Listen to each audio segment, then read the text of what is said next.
Every year, Illinois taxpayers are on the hook for hundreds of millions of dollars paying for the after effects of gun crime. Expenses like ambulances, courtroom costs, and imprisonment. Families of victims are on the line for funerals, lost wages, and additional child care. Now there's a new push in Springfield to get gun manufacturers to foot some of those bills. Political reporter Chris Ty explains how this might work, but a warning, some of these images may be disturbing to some viewers. I was exhausted with calling time of death on people who looked like me. It was in the ER at U Chicago Medicine in the middle of the night, in the middle of COVID, when it happened. I've called the time of death on more people than I can remember.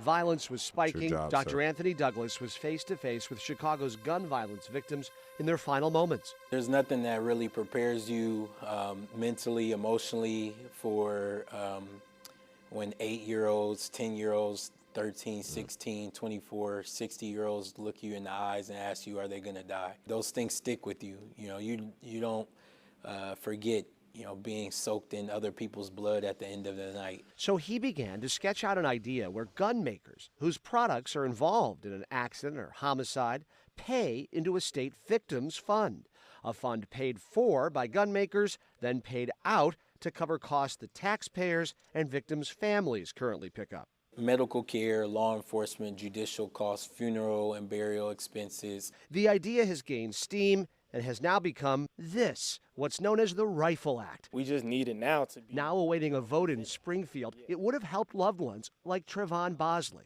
I lost my brother Terrell Bosley to gun violence in April 4th, 2006. He was a gospel bass player who was shot and killed at church getting ready for band rehearsal. He's helping push the bill through Springfield. If successful, advocates say gun makers would pick up 7% of the overall cost of gun violence in Illinois. As it stands, they currently, don't pay anything, while us as taxpayers not only pay the emotional burden, but we pay the financial burden as well. But you're committing the crimes. I don't understand. So let's not blame the community members for causing said crime. Let's blame the person that made the item that made you go out there and commit this crime. Is that what you're saying? Is that what y'all implying? Let's create a fund for the gun makers to fund. This could be corrupt so quickly. They'll even start the violence just so the gun makers can fund the violence. So then the money goes to the state, and the state use the money for what y'all don't think it goes to. Like, come on, bro. Like, is y'all using y'all brain? The Rifle Act is criminal. It's literally criminal. Like, I've went over this.